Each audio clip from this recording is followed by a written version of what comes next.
Bonsoir, bonsoir, bonjour, c'est RD Congo Bassango Télévision.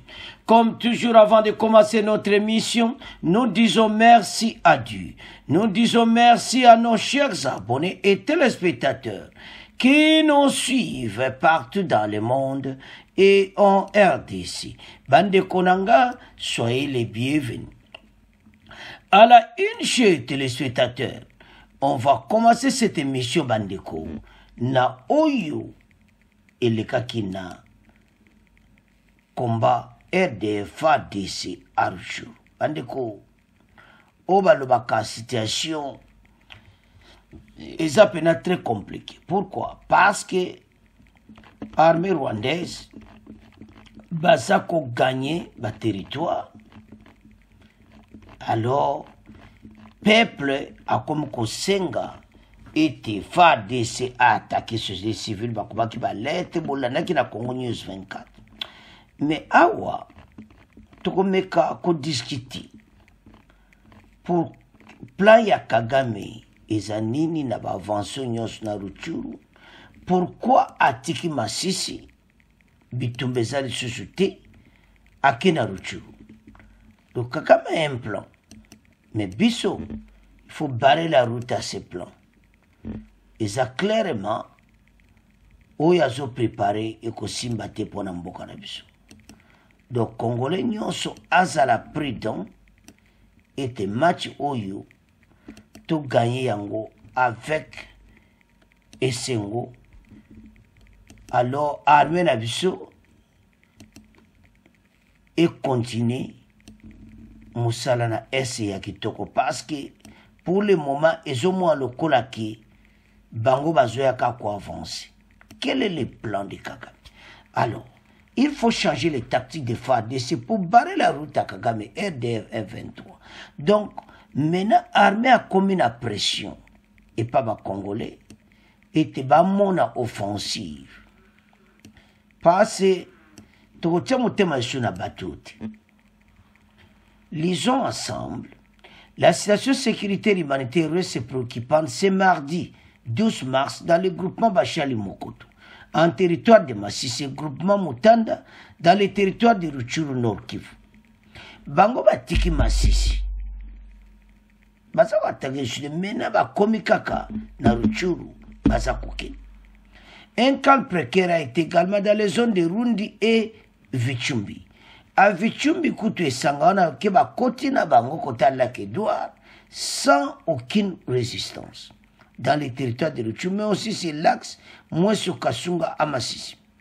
Selon les sources locales, des combattants de groupes armés locaux ont stoppé dimanche l'avancée des RDF sur cet axe qui mène vers Penga dans les territoires de Walikari. Des violents combats les ont opposés lundi entre 10h et 16h locales dans les localités Kirumbu et Changi, nord-ouest de Kichanga Mweso. La présence des FARDC est signalée sur les mêmes axes, non loin de la localité de Kalembi. RDF 1-23 avait occupé cette localité le samedi avant de replier vers Kachunga. Les baïés na Kalembi bamo ba se replier avec présence yaba Wazalindo.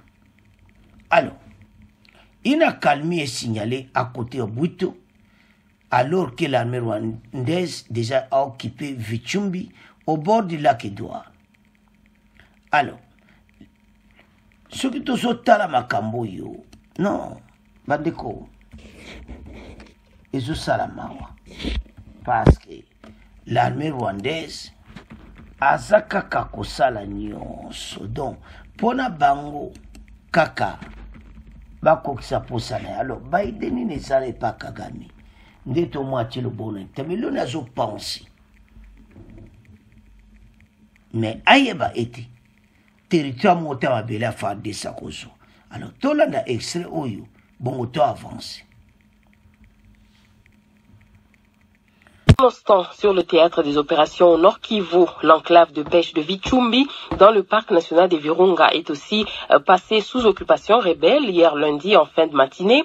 Vichumbi est situé à l'extrême est du groupement Mutanda, chefferie de Bwito, une dizaine de kilomètres de la Rwindi. Selon les sources locales, les rebelles sont entrés sans combat dans cette agglomération localisée au bord du lac Édouard. Elle était déjà vidée à plus de 50% de ses habitants, rappelant qu'une accalmie a été observée toujours hier dans toutes les localités déjà occupées par le M23 dans cette zone. La même accalmie a aussi été observée sur l'axe Mweso-Pinga, territoire de Massissi. Les rebelles du M23 qui venaient d'occuper Kalembe, quelques kilomètres de Walikale, se seraient à nouveau repliés vers Kashuga dans le Bachali Mokoto. Bandeko tolandi extrait wana. Okomona na clairement que Tata Oyo aza ko avancer na Ruchu. Alors, sur le nord, va changer commandant la 34e région militaire. C'est bon. Il faut pas changer paix. Chien à commandement en a. Bandana ba colonel, tout ce qui est dans les champs, va changer. En voiture, bon, l'année que monsieur a Congo il y a 24. Donc, ils ont vraiment abordé Sirango. Au moins, clairement, la station Oyo. Et ça, vraiment, que ça la propriété. Bison de totalement. Si mais à faire des c'est pour la barrer mon guna. Parce que pour le moment, ça quoi avancer, ça maintenant, na la que doit, et sangara, mais, et l'autre, tu s'assure, tu vas gagner. Il y a un truc, ça congolais, totalement pour la makambo, oyo. Bandeko, ndenge to landi na extrait wana, bozomona ke ba avancer ça, et puis l'autre, ça bien ça, ke baza qui freine. Donc, so tali vraiment les wazalendo ba telemela ki bango, ba kwame ko lekate. Donc, ça félicitations. Wazalendo bo continuer ndengo, mais, FARDC, azo salaka ba réplique stratégique. Peuple a boyi, peuple a le mbala, il faut ko attaquer, kaboke liboso. Yango, ozomona ke, et comme ça la bien te ba réplique oyo, entre temps monguna aza ko avancer. Et ça passe pour le peuple fa zonga, mais est-ce que tu peux récupérer le territoire au camp tango ezo mata et couper sa grand boulot et rangwa ko stopper bateau pour du bon et te ba avancer le sauter bo benga na bango ke bo bombarder bango kaka na lake na kota lake do arwana bo sila na bango.